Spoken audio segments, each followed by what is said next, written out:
اعوذ باللہ من الشیطان الرجیم بسم اللہ الرحمن الرحیم وبہ نستعین وہو خیر ناصر ومعین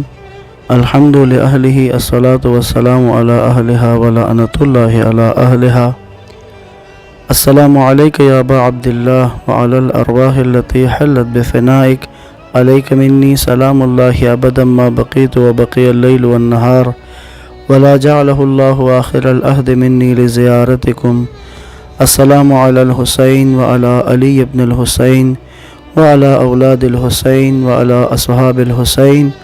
الذین بدلوا مہجہم دون الحسین علیہ السلام۔ السلام علیکم ورحمۃ اللہ وبرکاتہ۔ آپ احباب کو واقعہ کربلا سیریز کی آج 26ویں قسط، انشاءاللہ آپ تمام احباب اس سلسلے سے استفادہ کر رہے ہیں، تو خدا انشاءاللہ ہمیں توفیق دے کہ ہم اس سلسلے کو جاری و ساری رکھیں اور اس کو مزید ادامے دیں، اور کربلا کے اس سیریز کے بعد اگلی سیریز بھی رسول خدا کی تاریخ کے عنوان سے ہم آپ کی خدمت میں عرض کر سکیں۔ کل کی گفتگو میں ہم نے عرض کیا تھا، میرے خیال معذرت 27ویں قسط آج ہے۔ کل کی گفتگو میں امام حسین علیہ السلام نے حضرت عباس سے یہ کہا تھا کہ وہ جا کر ان سے ایک رات کی مہلت لے لیں،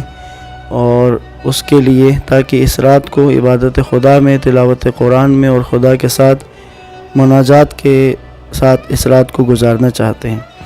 یہاں تک ہم نے کل بات کی تھی، آج اس سے آگے کے واقعات آپ کی خدمت میں عرض کر رہا ہوں۔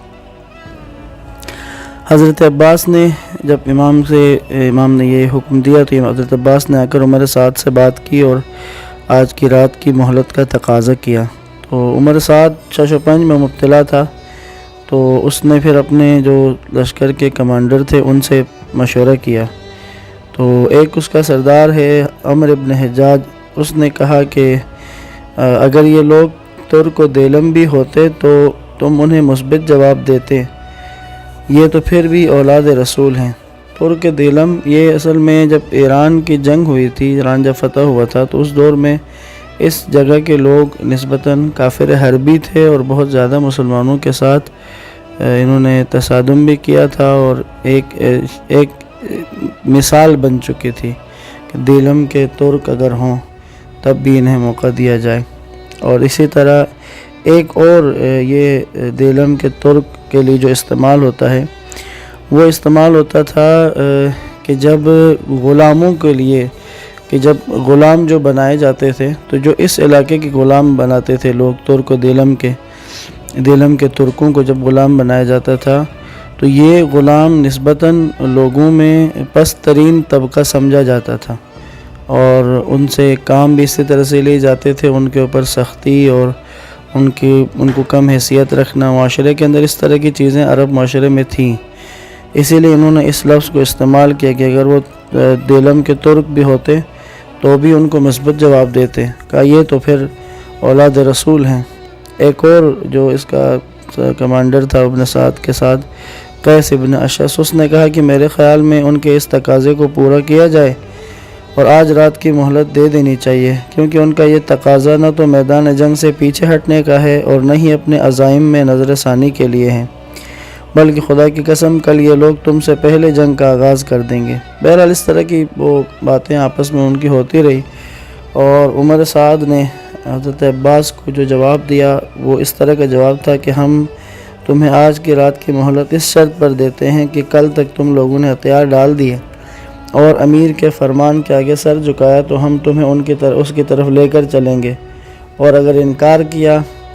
تو پھر تمہیں اپنے حال پر نہیں چھوڑیں گے، اور تمہارا فیصلہ پھر جنگ ہی رہے گی، جنگ ہی کرے گی۔ اس طرح پھر امام علیہ السلام کے تقاضے کو پورا کیا گیا اور مان لیا گیا اور شب عاشور کی مہلت دی گئی۔ تو شب عاشور کی یہ مہلت طلب کرنا، کل بھی میں نے عرض کیا تھا، امام حسین علیہ السلام نے واضح پیغام دے دیا کہ میں تلاوت قرآن سے، اللہ کی عبادت سے اور اسی طرح مناجات پروردگار سے، امام علیہ السلام نے کہا کہ مجھے عشق ہے۔ آج کے واقعات میں سے ایک اور واقعہ وہ امان نامے کا ذکر ہے کہ جس وقت شمر جب کربلا میں آیا ہے تو اس نے امام علیہ السلام کے لشکر میں سے حضرت عباس اور ان کے بھائیوں کے لیے، کیونکہ حضرت عباس اپنی والدہ کی طرف سے قبیلہ جو ہے جناب ام البنین کا قبیلہ، وہ قبیلے کے حساب سے شمر بھی اسی قبیلے سے تعلق رکھتا تھا، تو اس تعلق کی وجہ سے شمر نے ابن زیاد سے مہلت امان نامہ لے لیا تھا حضرت عباس اور ان کے بھائیوں کے لیے۔ تو جب یہ لوگ آئے، شمر ملعون جب یہ پہنچا ہے کربلا میں، تو اس نے وہاں پر ایک شخص تھا عبداللہ ابن ابی المحل، حضرت عباس جو ہیں وہ جناب ام البنین جو ہے اس کی پھوپھی تھی، اس کی عبداللہ ابن المحل کی، تو وہاں پر اس نے اور انہوں نے تقاضا کیا تھا امان نامے کا، تو یہ جب امان نامہ جب دے دیا گیا تو یہ امان نامہ لے کر پھر جب کربلا میں حضرت عباس اور ان کے بھائیوں کو اس امان نامے کے بارے میں خبر دی گئی کہ آپ کے لیے ابن زیاد سے امان نامہ لیا گیا ہے، تو حضرت عباس نے اس وقت ایک جو جملہ کہا کہ یہ تم پر اور اس امان نامے کے دینے والے پر میں لعنت بھیجتا ہوں، اور اس کے بعد جو جملہ کہا کہ یہ کس طرح کا امان ہے کہ ہمارے لیے تو امان ہے لیکن نواسہ رسول دلبند علی و بطول کے لیے کوئی امان نہیں ہے، یوں اس امان نامے کے اوپر دوری اختیار کی، اس پر لعنت کیا۔ آج کے دن کا یہ بھی ایک اہم واقعہ تھا۔ یوں یہ دن تمام ہوا اور شب عاشور کا آغاز ہوتا ہے۔ خیام امام حسین علیہ السلام جب یہ سورج غروب ہو رہا تھا تو اس وقت امام علیہ السلام نے اپنے یار و انصار سب کو جمع کیا، اپنے پاس طلب فرمایا۔ تو یہاں پر امام زین العابدین علیہ السلام کا بھی ایک فرمان ہے، امام فرماتے ہیں کہ میں مریض تھا لیکن یہ حکم جب سنا تو میں بھی بابا کی خدمت میں حاضر ہوا کہ دیکھیے کہ امام کیا فرماتے ہیں۔ تو یہاں پر امام حسین علیہ السلام نے ایک نماز مغرب کے بعد ایک خطبہ ارشاد فرمایا تھا، جس کا ترجمہ آپ کی خدمت میں عرض کر رہا ہوں۔ امام فرماتے ہیں میں خداوند عالم کی بہترین ثنا بیان کرتا ہوں اور ہر آسائش و رنج میں اس کی حمد بجا لاتا ہوں۔ اے معبود، میں تیری حمد اس بات پر بھی بجا لاتا ہوں کہ تو نے ہمارے خاندان کو شرف نبوت سے نوازا ہے اور ہمیں حق سننے والے کان، دیکھنے والی آنکھیں اور روشن و آگاہی رکھنے والا دل عطا فرمایا ہے اور علوم قرآن اور فقہ دین کا شرف عطا فرمایا ہے۔ تو ہمیں اپنے شکر گزار بندوں میں قرار دے۔ اما بعد، میں اپنے اصحاب سے بہتر اور باوفا تر کسی کے اصحاب کو اور نہیں اپنے اہل بیت سے بڑھ کر وفادار اور صلہ رحمی کرنے والا کسی کے اہل بیت کو دیکھتا ہوں۔ خداوند عالم آپ سب کو میری طرف سے جزائے خیر عطا فرمائے، اور میرے نانا رسول خدا صلی اللہ علیہ وآلہ وسلم نے مجھے خبر دی تھی کہ مجھے عراق کی سرزمین کی طرف لے جایا جائے گا اور میں کربلا نامی جگہ پر آ کر قیام کروں گا اور وہاں پر شہید کر دیا جاؤں گا، اور اب وہ وقت پہنچ چکا ہے۔